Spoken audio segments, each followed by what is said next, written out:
hearts beat to the city streets. We began to feel the fire. We rise like tall buildings as the chemicals they take us higher. The night's young and it's just begun as she puts her hand in mine. So yan guys, ito yung una kong punla na petchay. Yan, malalaki na, pwede na siya. Oh. Nakapasurin mga yan. Nihalo-halo ko lang sa aking mga halaman. Bougainvillea ito, white yan. Sa baba niya, maluwang naman sa espasyo. Ayan, tinaniman ko ng petchay. Ayan, ito pa. At ito pa. Ayan, mahilig kasi ako sa dahon-dahon guys. Kaya, yan. Yung mga gustong magtanim guys na malapit dito sa bahay, kumuha na kayo. Pwede nang itanim ito.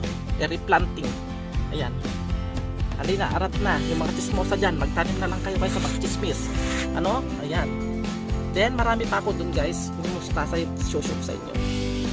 Ayan guys, good morning. Nandito ako sa labas guys. Ayan, yung mga chismosa, mga alamera, paki-alamera, mga paki-alamera ng buhay dyan. Ayan, puntahan nyo si Jomar Viloria Channel.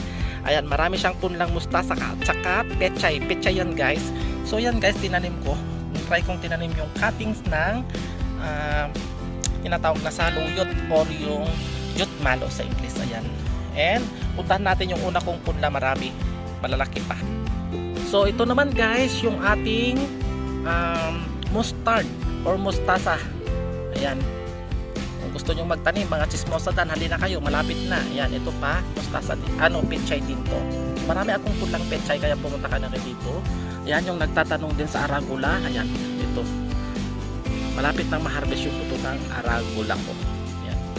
And ayan. So ayan guys, yung aking punlang mga dahon-dahon, petchay at saka mustard. Ayan, thank you for watching.